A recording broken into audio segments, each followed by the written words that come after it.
이상로 대표와 함께하는 텐텐베거 투자 공식, 안녕하세요, 최균입니다. 매주 목요일 밤 11시 시청자분들을 위한 텐텐베거 투자 공식으로 인사드리는데요. 자, 오늘도 여러분들의 소중한 시간을 채워줄 수익으로 가는 길, 수익률 1위 우리 이상로 대표와 함께합니다. 안녕하세요. 네, 반갑습니다. 반갑습니다. 박수 한번. 환경에서 현재 주식을 가장 잘하는. 네, 주관적 견해는 아니고요. 객관적으로 여러분들이 확인할 수 있는 힌트 계좌로 제가 공식적으로 1위를 달리고 있습니다. 그래요, 좋습니다. 자, 이상로 대표와 이제 오늘부터 시작입니다. 앞으로 네. 6강을 달려갈 텐데 텐텐베거의 투자 공식입니다. 네, 텐베거의 한 번 더 텐인가요? 네 맞습니다. 주식시장 5,000포인트 시대를 여러분들과 함께 열기 위해서 텐베거가 원래 10루타 10배 가는 얘기인데 네. 우리는 한 100배를 목표를 높게 잡으면 절반은 달성한다는 게 그렇죠. 제 이론이거든요.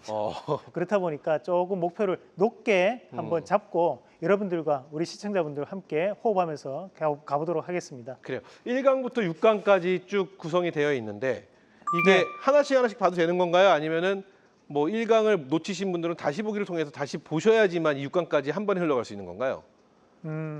챕터마다 한 강마다 중요한 내용들은 조금씩 다를 수 있는데 큰 틀에서 본다면 우리가 미래 주식에 대해서 어떻게 접근을 해야 되고 그 주식에서 핵심 키워드를 어떻게 잡아야 되고 그 종목군들은 뭔지를 각각마다 말씀을 드릴 예정입니다. 그래서 만약에 내가 오늘 보지 못했다고 하시더라도 다음에 다시 보기를 통해서 돌려보신다면 틀림없이 도움이 되실 거니까 빠짐없이 봐주시는 게 훨씬 더 도움이 되실 거라는 말씀 드리겠습니다. 좋습니다. 또 이상로 대표가 강의만 준비하신 게 아닙니다. 우리 시청자 여러분들을 위한 선물도 준비해 주셨습니다. 네, 맞습니다. 선물이 굉장히 알찹니다. 무료입니다. 1551에 3496으로 전화를 주시면 무료로 선물 드리는데 선물은 강의를 마친 후에 네. 좀 더 자세하게 안내 도와드리도록 하겠습니다. 이상로의 텐텐베거 투자 공식 그 첫 번째 이야기, HBM 메모리와 AI 칩 설계의 최전선 투자 전략, 지금 바로 출발합니다. 네, 그럼 오늘은 첫 번째 시간으로 HBM 메모리와 그리고 AI 투자 전략에 대해서 한번 알아보도록 하겠습니다. 자, 보시죠. 화면을 보시면 최근에 핫한 트렌드가 되고 있는 것이 바로 이 반도체입니다. 자, 사실 우리가 미래 주식을 얘기하면서 반도체에는 빼놓지 않고 반드시 봐야 되는 분야이기도 합니다. 그래서 첫 번째 시간으로 우리가 미래 주식을 공부하면서 이 반도체에 대해서 말씀을 드리려고 한번 준비를 해봤습니다. 자, 이 반도체를 보시면 왜 동그란 판이 있고 이걸 왜 반도체라고 하느냐? 여기 이제 보시면 왼쪽은 다들 아시다시피 엔비디아 젠슨 황이고요. 오른쪽은 SK의 최태원 회장입니다. 중간에 이제 들고 있는 것이 이게 바로 이 웨이퍼라고 하는데, 자, 이게 왜 반도체에 연결되느냐? 여기 보시면 네모 모양으로 이렇게 이제 생겼을 거예요. 요 네모 모양 하나하나 이제 반도체 칩이 들어가는 겁니다. 그러니까 여기 위에 반도체를 쌓아 올린다고 생각하시면 됩니다. 그래서 일단 기본적으로 여러분들이 우리가 선입견을 깨는 게 필요한 것이 반도체는 우리가 2D 화면이 아니에요. 반도체라는 것은 2D처럼 보여도 이거를 미세하게 올려내는 이제 적층 공정이라고 보시면 되거든요. 그래서 쌓아 올려서 3D로 만들어내는 공정을 우리가 이제 반도체라고 생각하시면 되고, 요거에 대한 요거를 뭐라고 하느냐? 이걸 웨이퍼라고 하는데, 자, 이 웨이퍼는 바로 이 폴리실리콘이라는 부분으로 우리가 생산합니다. 그냥 폴리실리콘을 쓰면 안 되죠. 어떤 폴리실리콘을 쓰느냐 하면 초고순도 폴리실리콘으로 이 반도체 웨이퍼를 생산한다고 생각하시면 됩니다. 그럼 이런 초고순도 폴리실리콘을 만들어내는 업체가 뭐냐? 자, 제가 방송에서 말씀드렸다, 그죠? 그 다음에 급등이 나왔었는데 그 기업이 바로 OCI입니다. OCI 홀딩스가 최근에 주가가 상당히 좋았잖아요. 자, 그러면서 제가 말씀드렸던 거 이 반도체와 연결될 수 있는 부분이 있습니다 라고 했던 기억나시죠? 바로 이 반도체의 핵심 기초 소재가 바로 웨이퍼고, 그 웨이퍼는 폴리실리콘으로 만드는데 그에 따른 부분이 바로 OCI와 OCI 홀딩스, 이렇게 생각하시면 되겠습니다. 자, 그러면 우리가 본격적으로 HBM에 대해서도 한번 알아봐야 되는데요. 우리가 하이 밴드위드 메모리라고 해서 우리가 이제 고대역폭 메모리 이렇게 얘기를 합니다. 이게 어떻게 생겼냐면 요거는 조금 확대해 놓은 건데 하나하나 보시면 다들 의미가 있습니다. 자, 여기 밑에 보시면요. 이제 기판이 깔리는 거예요. 패키지 서브스트레이트라는 것이 이제 우리가 흔히 얘기하는 기판입니다. 기판. 그 밑에 제일 밑에 기판이 한 개가 깔리고 그 기판 위에 반도체 기판 위에 이제 인터포저라는 게 깔립니다. 사실 이런 인터포저는 사람 눈에는 잘 안 보이게 돼요. 왜냐하면 우리가 기판과 이런 칩 위에 기판이 있고 그 위에 이제 인터포저가 얇게 깔리고 그 위에 이제 칩을 얹혀버리거든요. 그렇다 보니까 사실 칩에 가려서 인터포저는 잘 안 보입니다. 근데 인터포저도 중요한 것이 이 인터포저는 이제 전류를 통하게 할 수 있는 통로의 역할을 하는 거예요. 그래서 우리가 이 인터포저도 상당히 중요하다는 거 다음에 한번 제가 시간 날 때 한번 말씀을 드리도록 하고, 우리가 이제 지금 봐야 되는 것은 그 위에 쌓여 있는 이 적층되어 있는 이 HBM을 보셔야 됩니다. 여기 보시면 단수가 12단이에요. 12단을 쌓아 올렸다라는 건데, 그러면 우리가 이제 12단 HBM 이렇게 얘기를 합니다. 그리고 뭐 8단도 있었고 12단도 있죠. 그런 식으로 쌓아 올리는 과정들을 얘기하는 거고, 그 앞에 보시면 이렇게 이제 동글동글한 것들이 보이실 겁니다. 이렇게 동글동글한 것들이 우리가 여기 이제 쌓아 올릴 때 이제 TSB 공정을 통해서 이쪽으로 전류가 흘러가는 통로라고 보시면 돼요. 그래서 전류가 옆으로 흘러내리는 것이 아니라 위에 중간에 이제 이 아파트 엘리베이터처럼 이렇게 전류가 흘러내린다라고 보시면 되겠습니다. 그래서 HBM을 확대해서 보면 이렇게 생긴 게 되는 거고, 이게 어느 정도 크기냐면 우리가 여러분들이 컴퓨터를 하다 보면 지금도 마찬가지예요. 여러분들 컴퓨터에 그래픽 카드가 이렇게 꼽혀 있을 거거든요. 우리가 물론 내장 그래픽 카드를 사용하시는 분들도 계시겠지만 주식 하시는 분들은 대부분 다 그래픽 카드가 꼽혀 있을 겁니다. 왜냐하면 모니터를 여러 개를 써야 되기 때문에. 그냥 그 그래픽 카드를 이렇게 빼보세요. 빼보시면 밑에 그래픽 카드가 있고 그래픽 카드 위에 얇은 또 기판이 한 개 붙어 있어요. 기판이. 그러니까 그 기판 위에 우리가 인터포저가 깔려 있고, 그리고 그 위에 이제 GPU 칩이 붙어 있습니다. 그런데 그 오른쪽에 보면 작은 귀투머리에 이런 이제 HBM이 붙어 있습니다. 그래서 사실 이 HBM이라는 게 크지 않습니다. 그냥 이 그래픽 카드에 조그만 한 축을 차지하고 있는 것, 귀퉁이를 차지하고 있는 거라고 생각하시면 돼요. 그래서 HBM이 이런 역할을 하는데 끝에 조그맣게 붙어 있다라는 거고, 여기 이제 보시면 구멍이 뽕뽕뽕 이렇게 이제 아까 얘기했던 것처럼 전류가 흘러가는 통로를 꾸며 놓은 건데요. 이런 전류를 통해 가지고 뚫는 과정을 우리가 이제 TSV라고 한다. 그거는 또 좀 이따 다시 한 번 더 상세하게 말씀을 드릴 거고, 제가 HBM에 대해서 어디에 붙어 있는지 모르고 계신 분들도 많으시거든요. 그래서 우리가 그래픽 카드의 끝에 조그맣게 붙어 있는 것이 HBM. 그러면 HBM 같은 경우에는 그래픽 카드가 많이 팔리면 많이 팔릴수록 HBM도 많이 생산될 수밖에 없다는 거죠. 그러면 우리가 지금 현재 AI를 구동하고 있는 입장에서는 그래픽 카드가 반드시 필요하거든요. 최근에 뭐 블랙웰 이런 것들이 나오잖아요. 그게 그래픽 카드입니다. 그런 블랙웰에 들어가는 것도 많이 팔리면 많이 팔릴수록 HBM도 붙어서 나가는 거기 때문에 이것도 많이 팔릴 수밖에 없다. 많이 생산을 해낼 수밖에 없다라고 보시면 되겠습니다. 결국 AI 수요가 증가하면 GPU가 많이 팔리게 되고, GPU가 많이 팔리면 HBM도 많이 팔리는 거다. 이렇게 결론을 낼 수 있고요. 자, 그러면 여기서 우리가 HBM을 공부하기에 앞서 가지고 먼저 CPU와 GPU에 대한 차이를 알고 가셔야 돼요. 제가 사실 1년 전에 이 내용을 유튜브에서 한번 말씀을 드렸었는데 엄청 반응이 좋았습니다. 그러니까 요즘 나오시는 분들이 대부분 다 제가 했던 얘기를 조금 변형시켜서 말씀들을 하시더라고요. 원조는 저였습니다. 자, 우리가 이 GPU와 CPU에 대한 차이를 제가 최대한 쉽게 설명을 해드릴게요. 앞서 이제 HBM의 짝꿍은 그래픽 카드 GPU라고 했잖아요. 근데 여기서 이제 우리가 GPU와 CPU에 대한 차이는, 자, CPU는 엄청나게 공부를 잘하는 모범생이라고 생각하시면 됩니다. 그러니까 얘는 대학교 논문도 쓸 수 있을 정도로 너무 똑똑한 거예요. 자, 그런데 GPU는 일반인입니다.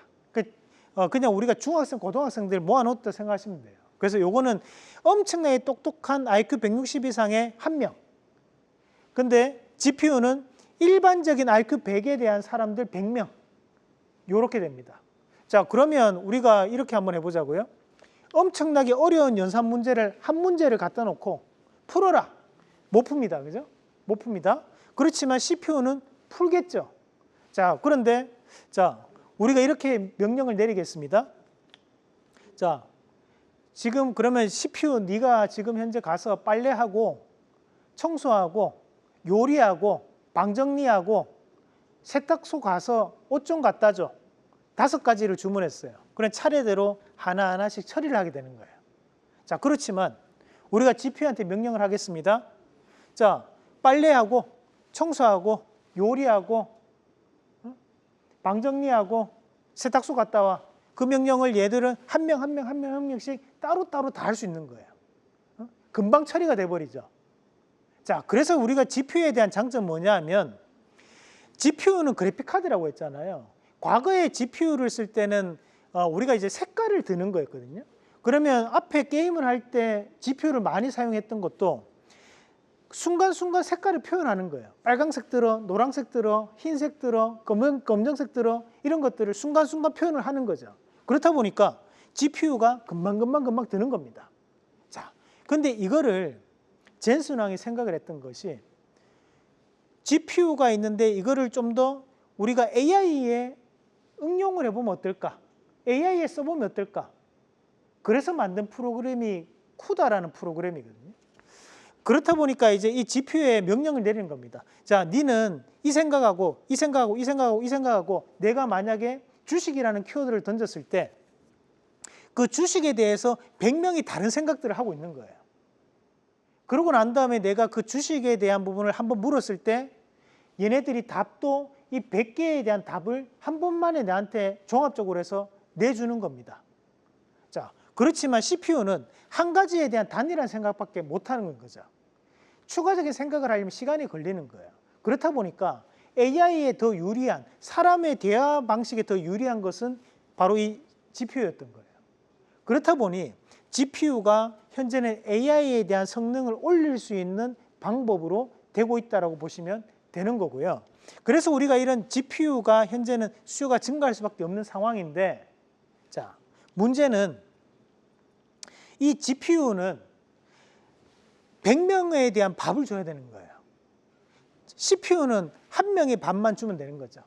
그 하나에 대한 램만 갖다 주면 됩니다. 이 CPU와 궁합이 맞는 것이 D램인 거예요. 그 D램 하나만 갖다 주면 끝나는 건데, 자, 나는 우리가 GPU는 이 밥 한 그릇 가지고 이 100명이 못 나눠 먹다 보니까 이것을 밥을 100개로 나누는 방법, 그게 바로 이제 HBM이라고 생각하시면 되거든요. 자, 다음 그림 보겠습니다. 자, 이렇게 되는 거죠. 그러면 CPU와 GPU가 현재 일을 하고 있고 거기에 대해서 이제 밥을 만들고 있는 창고를 크게 만들어 놓는 거예요. 그러니까 크게 만들어 놓고 그 큰 도로, 고속도로를 통해 가지고 밥들이 이동하는 겁니다.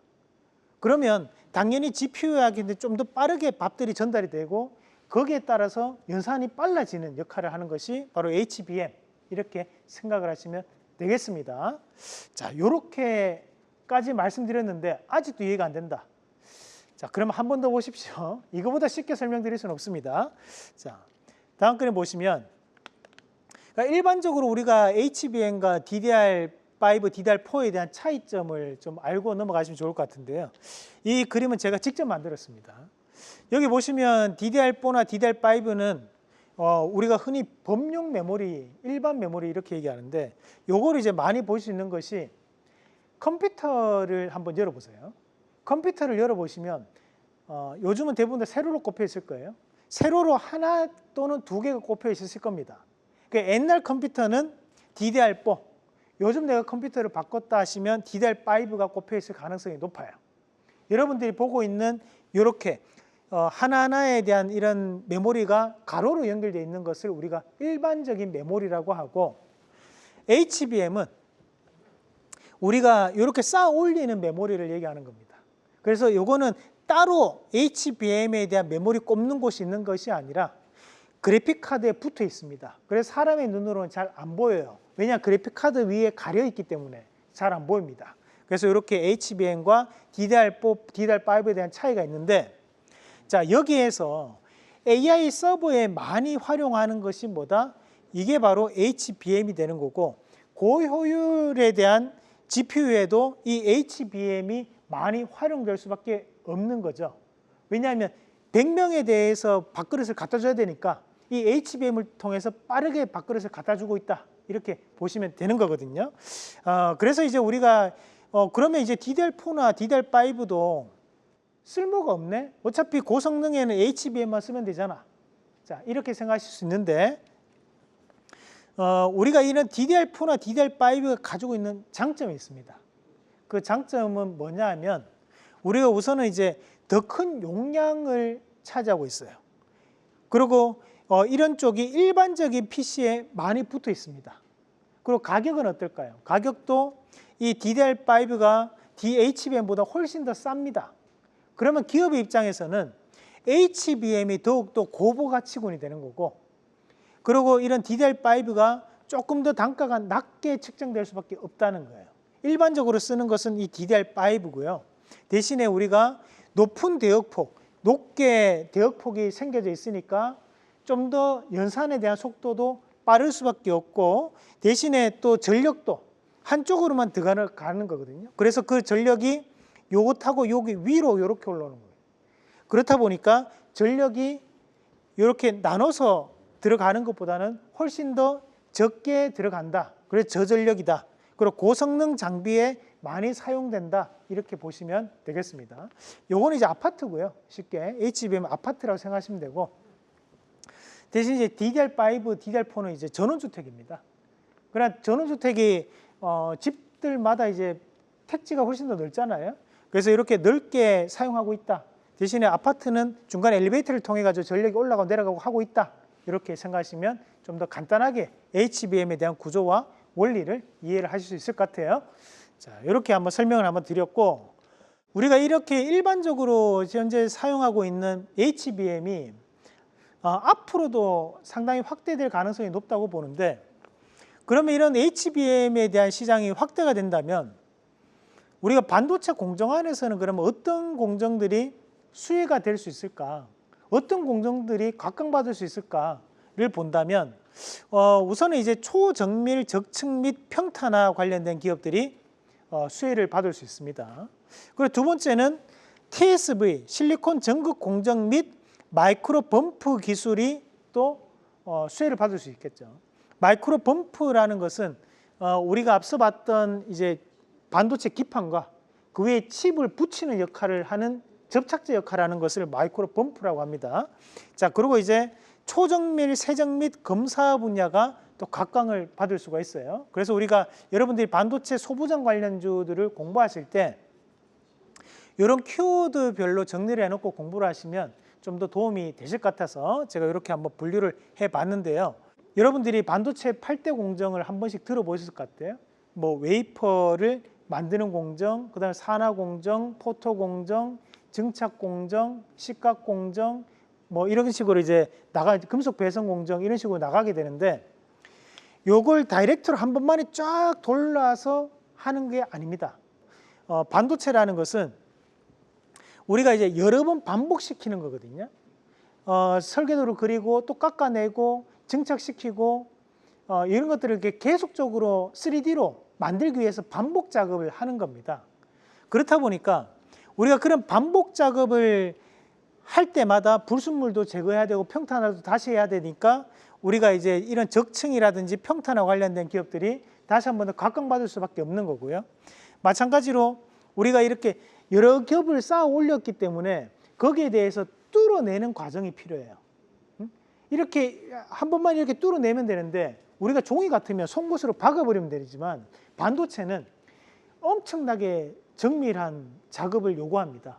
사실 먼지도 있으면 안 돼요. 그렇다 보니까 그냥 이렇게 송곳으로 박을 수가 없다 보니 먼저 어디를 뚫을지를 이렇게 설계 도면을 그리는 작업을 먼저 합니다. 그걸 우리가 포토 공정이라고 하고, 거기에 구멍을 뚫을 때를 표시를 한 곳을 이제 뚫어내는 역할을 하는 것을 우리가 실리콘 전극 공정, TSV 공정이라고 해요. 그래서 비하홀을 뚫는다고 얘기해요.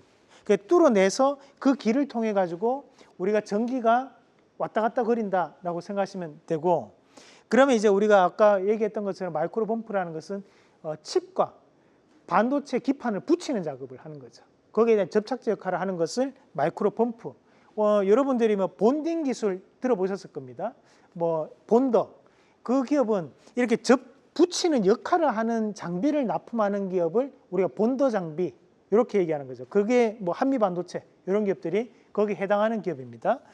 자, 그리고 이제 우리가 이제 각 공정이 계속적으로 되풀이 되어서 지어진다고 말씀을 드렸는데, 그렇게 되다 보니까 우리 각 공정마다 공정이 끝나고 나면 이런 세정 및 검사를 반드시 하게 돼요.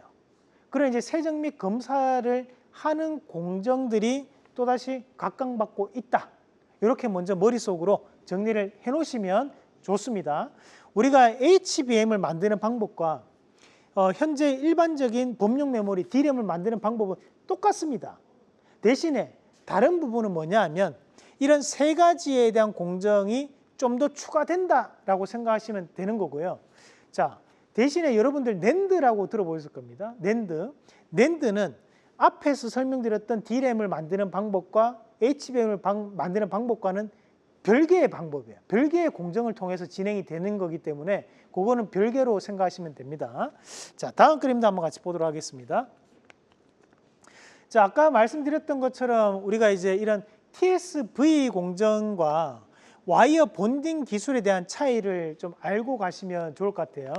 우리가 현재 그냥 일반적으로 이 TSV 공정이 들어오기 전에 썼던 방법이 바로 이 와이어 본딩 기술에 대한 부분인데, 요거는 우리가 이제 이런 기판이 있으면 PCB 기판이 있죠. 그럼 그 위에 이런 식으로 칩을 얹습니다. 반도체 한 칩, 두 개, 세 개, 네 개 적층을 시켜놨어요. 대신에 여기에서 전류를 어떻게 연결하냐면 이렇게 선으로 옆으로 이렇게 뗍니다. 한 층씩 옆으로 이렇게 선을 떼는 거예요. 그러면 전류가 들어갈 때 어떻게 들어갑니까? 밑에서 이렇게 들어가서 한 층마다 이렇게 따로 전력을 공급해 주는 역할을 하게 됩니다. 자, 그런데 TSV 공정은 어떻게 되냐? 아까 전에 우리가 구멍을 뚫는다고 했지 않습니까? 그러면 먼저 기판이 있으면 그 위에 우리가 하나하나의 칩을 얹히는 거예요. 이렇게 칩들을 얹히고 난 다음에 그 다음에 이제 구멍을 내부에서 뚫어버리죠. 내부에서 뚫고 그 위에 이제 이 구간을 통해 가지고 전류가 흘러내리는 거고, 동글동글하게 생긴 거 이런 것들은 뭐냐? 요게 솔더 볼이라고 납땜용 볼 있잖아요. 그겁니다. 그래서 이렇게 진행이 되고, 요 볼을 솔더 볼을 납품하는 기업은 또 덕선하이메탈 같은 기업들이 이런 볼을 또 납품하는 기업들이죠. 요 방법으로 요즘은 HBM을 만들고 있기 때문에 이 TSV 공정이 앞으로도 상당한 이슈가 될 가능성이 높다. 이렇게 정리를 하시면 됩니다. 자, 그러면 우리가 지금까지는 이제 이론을 통한 그림을 보셨고, 실제로 그러면 어떤 그림들이 나오느냐, 실제 그림을 제가 보여드릴 텐데요. 왼쪽에 보시면 이거 이제 와이어 본딩으로 연결한 칩 적층 방법이에요. 이것도 똑같이 이제 쌓아 올렸죠. 적층, 쌓아 올린다는 거잖아요. 쌓아 올렸는데 이거 같은 경우에는 우리가 앞서 제가 설명드렸던 것처럼 이제 옆으로 이제 와이어 본딩이 옆으로 이렇게 붙는 겁니다. 자, 대신에 오른쪽에 이제 보시면 요거는 TSV로 연결한 칩 적층 방법인데, 자, 요거는 요렇게 이제 한 층 한 층 이렇게 다 쌓여 있잖아요. 그러니까 요 층의 내부에서 이렇게 구멍을 뚫는 거예요. 자, 대신 요 구멍을 뚫려 어떻게 뚫는다? 포토 공정으로 설계 도면을 먼저 그리고, 그러고 난 다음에 거기에 구멍을 뚫는 것을 TSV 공정이라고 한다. 그리고 이렇게 구멍을 뚫고 나면 또 어떻게 해야 됩니까? 또 평탄화를 또 시켜야 되겠죠. 그죠? 왜냐하면 불순물 제거를 해야 될 거 아니에요? 이런 평탄화가 이루어진다. 이렇게 생각하시면 됩니다. 그러면 이런 TSV 공정으로 넘어가면서 우리가 좀 더 관련되는 기업들, 그러니까 눈여겨봐야 되는 기업들을 제가 좀 말씀을 드리려고 하는데요. 자, 조금 한번 글씨가 좀 작더라도 이해를 하시면서 요 방송 끝나고 난 다음에 온라인 강의로 들어오시면 제가 조금 더 큰 글씨로 여러분들을 뽑아 놓을 테니까 요 자료가 필요하신 분들은 또 온라인 강의 참여하셔가지고 말씀을 주십시오. 자, 요 자료를 같이 보도록 하겠습니다. 자, 우선은 우리가 이제 이 TSV 공정은 따로 떼서 공부를 해야 될 만큼 상당히 중요한 공정들인데 거기에서 세 가지만 크게 말씀을 드리겠습니다. 요 세 가지가 정말 중요합니다. 별표 3개 놓습니다. 자, 첫 번째로 먼저 이제 정기적 구조를 형성을 해야 됩니다. 한마디로 HBM으로 특화시켜놓은 공정이기 때문에 여기에 TSV를 형성을 하는 거죠. 그 수직으로 쌓여 있는 칩들의 전기 신호와 전력을 전달할 수 있는 통로를 구축하는데 뚫는 것을 TSV 공정, 이 작업을 식각 공정이라고 얘기를 해요. 그러니까 식각 업체들이 상당히 중요해지고 있는 겁니다, 지금. 자, 그러면 여기에 들어가는 장비가 크게 두 가지인데 한 개가 애처 장비라고 있습니다. 애처 장비. 그 또 한 가지가 포토 장비. 근데 여기에 나오는 이 포토 장비는 국내에 납품하는 기업이 없습니다. 대부분이 이제 그 글로벌적인 부분에서 ASML 장비를 대부분이 씁니다. 그만큼 이제 이 분야에 대한 부분은 이제 국내의 기술도 상당히 낮게 잡혀 있는 분야이기 때문에 이 포토 공정에 해당하는 종목은 이제 우리가 소재 관련된 기업들을 보시는 게 가장 좋고요. 자, 대신에 이제 애처 장비 관련된 기업은 존재를 합니다. 그 장비가 뭐 테스 같은 기업들 여기에 이제 해당하는 장비라고 보시면 돼요. 이 장비가 주로 하는 것이 이제 포토 공정으로 설계를 그린 작업 위에 거기에서 구멍을 뚫어서 수직으로 정밀하게 구멍을 뚫어내는 장비. 그래서 우리가 뚫는다 식각 장비라고 얘기하는데요. 거기에 해당하는 기업들이 보면 랩리서치나 어플라이드 머티리얼즈는 해외 업체고 대신에 YC캠, 오로스 테크놀로지가 국내 기업들이 될 수 있습니다. 우리가 이제 YC캠 같은 경우에는 이런 식각 재료를 납품하는 기업이고 대신에 오로스 테크놀로지 같은 경우에는 우리가 이제 TSV 공정이라는 것을 HBM을 쌓아 올린 공정이잖아요. 그럼 거기에서 이 HBM에 대한 부분을 이렇게 옆으로 조금씩 휘어져 있나 아니면 평평하게 수평이 되어 있는지 아니면 이렇게 칩이 조금 휘어져 있는지 이런 것들을 보는 장비를 납품하는 기업이 오로스 테크놀로지입니다. 왜 이게 중요하냐면 칩을 쌓아 올렸다 보니까 여기 조금이라도 휘어져 있거나 조금이라도 수평이 맞지 않으면 불량이 나버리죠. 그렇다 보니까 그런 불량을 미연에 잡는 역할을 한다. 그래서 우리가 수율을 개선시킨다. 이렇게 얘기를 하거든요. 그래서 그 장비를 납품하는 기업이 바로 오로스 테크놀로지고 우리가 여기 이 장비 이렇게 휘어져 있는 것을 확인하는 것을 워피지 장비 이렇게 얘기를 합니다. 그래서 상당히 중요한 부분을 나타낸다라고 보시면 되고 수율과 직접적인 관련을 줄 수 있는 업체이기 때문에 체크를 해 놓으시길 바라고요. 앞으로도 이런 TSV 공정 자체가 확장될 가능성이 높기 때문에 이런 이제 수율을 높일 수 있는 장비 업체들은 상당한 재평가를 받을 가능성이 있다고 봐야 돼요. 자, 두 번째는 TSV에 대한 충진 및 마감. 이 말은 뭐냐면 우리가 이제 구멍을 뚫고 난 다음에 그 구멍을 통해 가지고 전도성 물질로 채워야 되죠. 아까 이제 솔더볼 같은 것들 채워 넣었잖아요. 그런 식으로 채워 넣어야 되는데 요런 이제 채워 넣는 역할을 하는 장비들을 이제 증착 장비라고 얘기합니다. 또는 이제 CMP 장비, 이제 평탄화 장비를 만들어내는 업체. 그 방막 증착 장비들을 이제 우리가 CVD나 PD, PVD 이렇게 얘기하는 거고. 그래서 이제 우리가 여기에 나오는 이 CVD 같은 경우에는 화학적 증착. 그리고 옆에 나오는 PVD는 이제 물리적 증착 방법인데요. 차이점 뭐냐면 CVD 같은 경우에는 우리가 이제 원소와 원소 간에 대한 반응을 통해 가지고 기체화된 상태에서 뿌리는 방법입니다.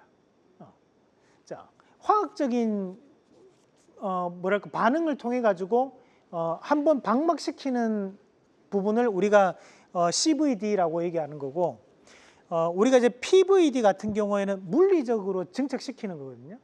한마디로 겉을 그냥 덧대버리는 겁니다.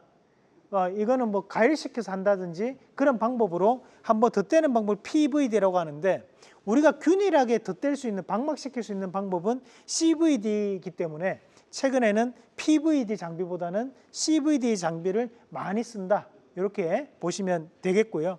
그에 따른 관련된 기업들이 뭐 테스라든지 또는 주성 엔지니어링이라든지 뭐 그런 이제 많은 방막 증착 장비들이 있습니다. 그래서 그런 내용들을 여기에 적혀 있지 않은 기업들은 제가 온라인 강의를 통해서 좀 더 추가적으로 보충 설명을 해드리도록 하겠습니다.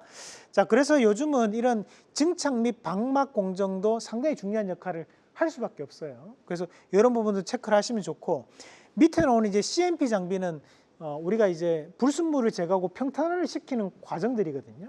그러니까 여기에 해당하는 기업들이 뭐 KC텍 같은 기업들이 여기 해당하는 기업들이고, 그 KC텍이라는 기업은 또 삼성전자와 또 밀접한 관계를 가지는 기업이니까 그런 것들도 반드시 체크를 해보자라는 말씀도 드리겠습니다. 자, 그 다음에 이어지는 것이 우리가 이제 TC 본더 및 범프에 대한 역할들인데, 우리가 이제 TC 본더라는 것은 붙이는 장비를 얘기하는 거예요. 앞서 우리가 기판이 있으면 기판 위에 인터포저가 얇게 한 개 붙고 그 위에 반도체 칩이 붙는데, 반도체 칩과 기판을 붙이는 역할을 하는 걸 우리가 TC 본더라고 합니다. 그 사이에 붙이는 접착제 역할을 하는 것을 마이크로 범프라고 하고요. 그 위에 압력으로 누르는 것을 펄스 히터 장비라고 합니다. 그래서 이렇게 다들 부품이나 또는 소재마다 관련된 기업들이 존재를 해요. 자, 그러면 여기에 나오지만 이제 칩을 나노미터 수준으로 정렬을 시키고, 그러니까 상당히 이제 밀접하게 오차 없이 정렬시킨다 이 말입니다. 정렬을 제대로 시켜서 누르는 거예요. 눌러가지고 최대한 이제 부피는 작게 만들고 HBM을 이렇게 딱 특화시키가 만드는 방법을 얘기하는 겁니다. 그래, 마이크로 범프를 녹여서 층간의 전기 연결을 최종적으로 완성시킨다. 뭐 그렇게 보시면 되는데, 자, 제가 여기 이제 적어놨는데, 한미 반도체가 가장 대표적인 TC 본드 업체입니다. 최근에 보면 뭐 SK하이닉스와에 대한 물량을 조금 예전만큼에 대한 점유율을 차지하지 못하다 보니까 주가가 한번 빠지는 움직임도 나타났었지만, 결국에 우리가 이런 TSV 공정은 확대가 될 수밖에 없기 때문에 그 SK하이닉스가 아니더라도 마이크론을 통해서도 공급이 가능할 가능성도 있고요. 그래서 저는 이 TC 본드 장비는 앞으로도 좀 더 확대가 될 가능성이 높은 공정이라고 봅니다. 그래서 주가는 일시적으로 조정이 나올 수 있어도 우리가 이런 HBM 시장은 확대가 될 가능성이 높으니까 다시 한 번 더 체크를 한번 해보시면 좋을 것 같고, 마찬가지로 이제 미코라는 기업은 잘 모르시는 분들도 많으실 것 같은데, 우리가 이제 그냥 손으로 이렇게 누르는 게 아니에요. 앞서 이제 반도체 칩은 엄청나게 작거든요. 손으로 누르는 게 아니고 기계로 이렇게 눌러야 되는데 장비를 통해서 누르죠. 그러면 그 위에 이제 누르는 압력을 가하는 부품을 상부 펄스 히터라고 합니다. 그 상부 펄스 히터는 TC 본드 업체와 같이 들어갑니다. 요즘은 대부분 다 외산 장비를 썼었는데, 최근에는 그런 부품을 국산화한 기업이 바로 이 미코라는 기업이에요. 그래서 이런 이제 세 가지 공정에 대한 부분이 우리가 이 HBM 시장으로 들어올수록 더욱더 각광받을 가능성이 대단히 높기 때문에 실적에 대한 변화도 나타날 가능성이 높습니다. 그럼 빠르면 3분기, 늦어져도 4분기 안에는 실적적인 성과가 나올 수 있기 때문에 이런 기업들 위주로 우리가 수급을 통해 가지고 다시 한 번 더 재체크를 반드시 해보시길 바라겠습니다. 자, 그 다음에 우리가 이런 오염 관리 및 품질 확인 측정, 이 부분은 사실 이제 TSV 공정이 아니더라도 중요한 공정들인데요. 최근에 이제 수율이라는 얘기를 들어보셨습니까? 이제 수율이라는 것은 우리가 이 반도체 웨이퍼가 있으면 그 웨이퍼 안에서도 이거를 모든 이 웨이퍼 안에서 모든 반도체를 다 쓸 수 있는 게 아니에요. 여기에서 80%를 쓴다, 또는 30%를 쓴다, 20%를 쓴다, 이렇게 나뉘게 되는데, SK하이닉스 같은 경우에는 이 HBM을 만들고 나면 쓸 수 있는 수율이 약 80% 가까이 됩니다. 수율이 상당히 높아요. 100개를 만들면 그중 80개를 쓴다는 얘기고, 삼성전자 같은 경우에는 100개를 만들면 그중에 40개를 쓸 수 있습니다. 그런 수율이 40% 정도 되거든요. 근데 그런 수율에 대한 차이를 나타내는 것이 최근에는 이런 시각 세정이라든지 또는 검사 측정에서 갈릴 때가 많아요. 왜냐하면 반도체가 더욱더 미세화되고 있는 상황들이다 보니까 우리가 최근에는 이런 세정 시각이라든지 검사 측정에 대한 부분이 상당히 중요해지고 있다라는 건데, 우선 이제 우리가 오염 관리 및 세척 관련된 부분에서 중요한 것이 앞서 제가 말씀드린 것처럼 먼지 한 톨이라도 반도체 위에 앉으면 그건 불량 납니다. 그렇다 보니까 그런 부분 자체를 미연에 방지를 해야 되고 최대한 뭔가에 대한 미세한 오염 물질 자체를 없애야 되는 역할을 해야 되는데, 우리가 그냥 일반적인 물로 깨끗하게 만드는 것이 아니라 화학액을 통해 가지고 반도체의 웨이퍼에 대한 표면을 깨끗하게 세척하는 역할을 우리가 세정 장비가 진행을 하는데, 여기도 적혀있지만 이런 수율에 대해서 가장 중요한 역할을 하는 거라고 생각하시면 됩니다. 그죠? 그래서 이런 기업들이 일단은 세정 장비, 세정에 대한 재료를 납품하는 기업들이 솔브레인이라든지 또는 이제 한솔케미칼 같은 기업들이 세정 재료를, 세정액을 납품하는 기업이라고 보시면 되겠고요. 대신에 여기에 따른 세정 장비를 납품하는 기업들이 불순물을 제거하는 역할을 하는 뭐 PSK라든지 또는 이제 세메스 같은 기업들, 세메스 비상장입니다. 이런 기업들이 존재한다는 점도 참고로 하시면 되겠습니다. 자, 그리고 이제 품질 확인 및 측정에 대한 부분들인데, 여기는 이제 검사 측정 장비에 관한 부분들입니다.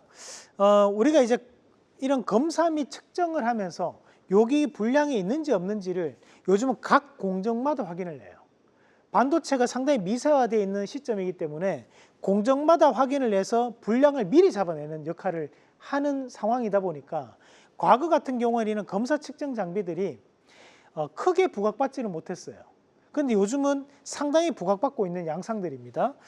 그래서 이런 검사 측정 장비를 좀 보시면, 우선 이제 파크 시스템즈라는 기업은 원자 현미경을 통해서 우리가 검사하는 거죠. 그만큼 반도체가 상당히 미세화되어 있는 상황이기 때문에 이런 원자 현미경을 통해서 불량이 있는지 없는지에 대한 오차를 잡아내는 역할을 하는 기업이 바로 이 파크 시스템즈가 될 수 있고, 자, 우리가 이제 오로스 테크놀로지 같은 경우에는 앞서 봤지만 크게 두 가지인데요. 하나는 이제 수평이 잡혀 있는지 아니 삐뚤어져 있는지 확인하는 워피지 장비가 있고, 또 한 가지는 패턴이 제대로 되어 있는지 없는지를 확인하는 것을 우리가 이제 오버레이 장비라고 합니다. 그런 오버레이 장비를 납품하는 기업이 바로 이 오로스 테크놀로지입니다. 그리고 이제 인터플렉스 같은 경우에도 이런 결함에 대한 부분에 우리가 불량이 있다 없다를 체크하는 기업이 바로 이 인텍플러스 또는 최근 뭐 넥스틴 같은 기업들이 여기에 해당하는 기업들이라고 보시면 되겠습니다. 그러니까 일반적인 눈으로 확인하는 데는 한계가 있다 보니까 조금 더 우리가 상세하게 들어가서 이런 과정들을 통해 가지고 검사 측정을 해서 최대한 수율을 높이기 위한 방법을 행하고 있다. 이런 수율을 높이면 높일수록 여기 나오는 이제 세정 장비라든지 또는 검사 측정 장비, 그리고 그에 따른 재료 기업들이 실적에 대한 변화가 나올 수 있다는 점도 참고를 하시면 좋을 것 같습니다. 자, 이렇게 이제 보시면 우리가 SK하이닉스나 삼성전자뿐만이 아니라 HBM 시장이 확대가 되면 확대가 될수록 우리가 이런 이제 중간중간에 장비 업체라든지 또는 이제 소재 업체들이나 부품 업체들도 함께 재평가를 받을 가능성은 높아지는 거거든요.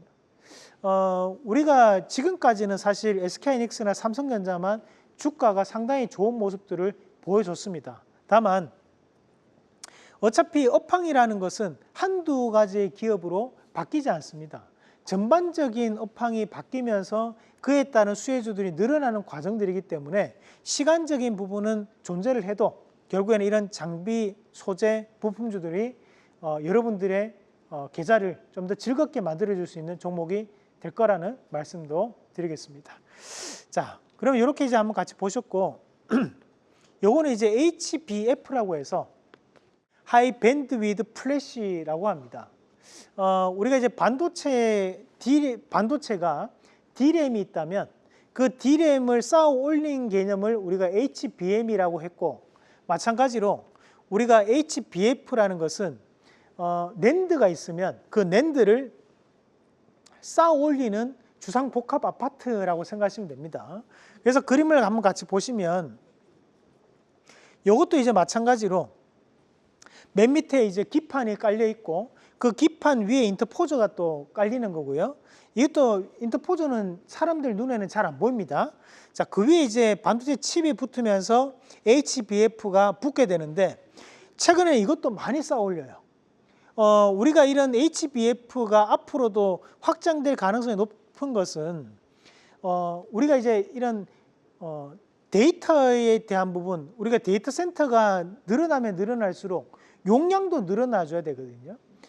그런 이제 스토리지에 대한 부족함이 생기다 보니까 그런 부족함 자체를 같은 공간에서 좀 더 확장시킬 수는 없을까? 그럼 결국에는 이런 아파트 형태를 띠면서 이런 낸드도 쌓아 올리는 개념들이 등장을 하는 겁니다. 그래서 이런 HBF 같은 경우에도 최근에는 신기술로 다시 한번 더 각광받고 있는데 오늘 우리 시청자분들과 이 HBF도 함께 공부하시면서 관련된 기업들을 좀 체크를 해보시면 좋을 것 같아요. 여기에 이제 보시면 HBF 같은 경우에도 HBM과 마찬가지로 중간에 이제 비하홀을 이런 식으로 뚫거든요. 이렇게 뚫는 공정도 앞서 이제 TSV 공정 똑같은 공정이 들어갑니다. 그래서 제가 앞서서 조금 지루하지만 계속 세정 장비라든지 식각 장비, 검사 장비, 측정 장비, TSV 공정을 계속적으로 반복해서 여러분들과 공부를 했던 이유도 이게 최근에 나오는 HBF 기술에서도 그 공정이 필수적인 공정이기 때문에 우리가 앞으로도 상당히 주가적인 변화가 나올 수밖에 없다는 것을 말씀드리고 싶었습니다. 그래서 그 공정을 반드시 체크를 한번 해보셔야 되는 거고요.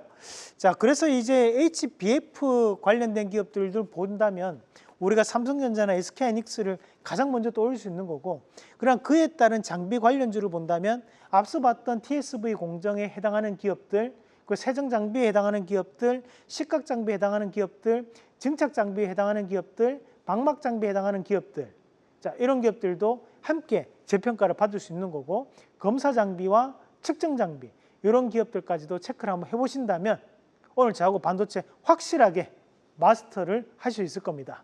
자, 그러면 이런 기업들 한 번씩 다들 보셨는데 내가 그래도 반도체에 대해서 정리가 안 된다. 제가 오늘 요 그림 너무 중요하거든요. 별표 3개 해놓습니다. 자, 우리가 이제 이 반도체라고 얘기를 하면 그 반도체는 크게 두 가지로 나뉘게 되죠. 크게 두 가지로. 하나는 이제 메모리 반도체 분야가 있고 또 하나는 비메모리 반도체 분야가 있습니다. 여기에 나오는 이 메모리 반도체 분야는 SK하이닉스, 삼성전자, 그리고 마이크론이 전 세계 70% 이상을 차지하고 있습니다. 이 메모리 반도체를 만들고 있는 거예요. 자, 그러면 요 옆에 나오는 이 비메모리 반도체는 우리가 쉽게 그래픽 카드라고 보시면 돼요. 그래픽 카드 시장은 엔비디아가 90%에 대한 점유율을 현재 차지하고 있습니다. 자, 아시겠죠? 그럼 이 네 가지 기업은 다 정리가 됐습니다. 그죠? 자, 그러면 그런 엔비디아가 만든 걸 가지고 공장에서 수탁 생산해내는 기업이 TSMC인 거예요. 그죠? 그럼 요 위에는 정리가 됐습니다. 근데 여기서 우리가 봐야 되는 것은 이 메모리 반도체가 있으면 이 메모리 반도체는 또 두 가지로 나뉘어요. 뭐로 나뉘냐면 하나는 램으로 나뉩니다. 램. 또 한 가지는 낸드로 나뉩니다. 자, 램은 우리가 컴퓨터를 껐다가 켜면 없어지는 메모리예요. 그 우리가 일반적으로 쓰는 램이 여기에 해당한 이 램입니다. 자, 근데 낸드라는 것은 컴퓨터를 껐다 켜도 남아있는 메모리예요. 우리가 흔히 얘기하는 저장 장치입니다. 요즘으로 따지면 이제 SSD를 만들기 위해서 필요한 것이 낸드입니다. 자, 아시겠죠? 그럼 메모리 반도체 크게 두 가지밖에 없는 거예요. 하나는 램, 하나는 낸드 이렇게 되는 겁니다. 자, 더 중요한 거, 우리가 램은 두 가지로 또 나뉘는데 하나가 DDR이고요, 하나가 HBM이에요. 자, 이게 왜 중요하냐? DDR은 지금까지도 생산을 꾸준하게 하고 있는데 옆에 보면 HBM이 있잖아요. 이 HBM은 메모리 반도체에 속해 있는 기업인데 이 메모리 반도체에 속해 있는 이 HBM은 어디에 들어가냐 하면 비메모리 반도체에 들어가는 거예요. GPU 한 개당 HBM이 하나가 들어가줘야 됩니다. 자, 그럼 여기에 숫자를 한번 넣어서 한번 같이 보자고요. 자, 메모리 반도체를 만드는 기업의 현재 공장을 모두 다 합쳐서 100이라고 놓으면 이 100이라는 게 있을 때 현재는 램을 70을 만들고 30을 낸드를 만들고 있습니다. 자, 거기에 이 70을 가지고 60은 DDR4와 DDR5를 현재는 만들고 있어요. 그리고 거기에서 10은 떼서 HBM을 만들고 있습니다. 자, 근데 현재 AI 수요가 폭발적으로 증가하면서 비메모리 반도체 시장이 엄청나게 커져 버렸어요. 그래픽 카드를 요구하는 곳이 너무 많은 거예요. 그렇다 보니까 HBM을 더 찍어내야 되는 거죠. HBM은 왜냐하면 그래픽 카드에 들어가기 때문에. 그러면 HBM을 20으로 늘리려면 DDR4와 DDR5에 대해서 가동하는 공장을 줄여야 됩니다. 자, 그러면 이거를 줄이니까 DDR4나 DDR5에 대한 공급이 줄어버렸어요. 이 부분 자체에 대한 공급량이 줄면서 삼성전자, SK하이닉스의 3분기 실적이 엄청나게 좋아지는 결과가 나왔습니다. 한마디로 SK하이닉스나 삼성전자에 대한 주가가 거품이 아니었다는 거죠. 실적이 동반되어서 주가에 대한 재평가를 보였다는 거거든요. 자, 여기서 근데 봐야 되는 것은 우리가 현재 DDR에 대한 부분에서도 수요는 꾸준하게 나오고 있는 상황이에요. 그렇다 보니까 우리가 이런 HBM에 대한 숫자를 늘린다고 해도 DDR4나 DDR5에 대한 공급에 대한 감소는 여전히 수요가 있다 보니까 나타날 수밖에 없다는 거죠. 자, 거기에 추가적으로 그러면 대표님 낸드를 줄이면 안 됩니까? 자, 이 낸드는 어디에 들어가느냐? 낸드는 데이터 센터의 스토리지에 들어가게 됩니다. 저장 장치에 들어가게 돼요. 그렇다 보니 이 낸드에 대한 부분에서도 공급량을 늘려야 될 판이에요. 그러면 가장 간단한 방법은 메모리 반도체의 100이라는 공장을 150으로 늘리면 되는데 지금 당장 공장을 투자해서 짓더라도 이 공장들이 가동되는 데까지는 시간이 최소 1년에서 2년 이상이 걸린다는 겁니다.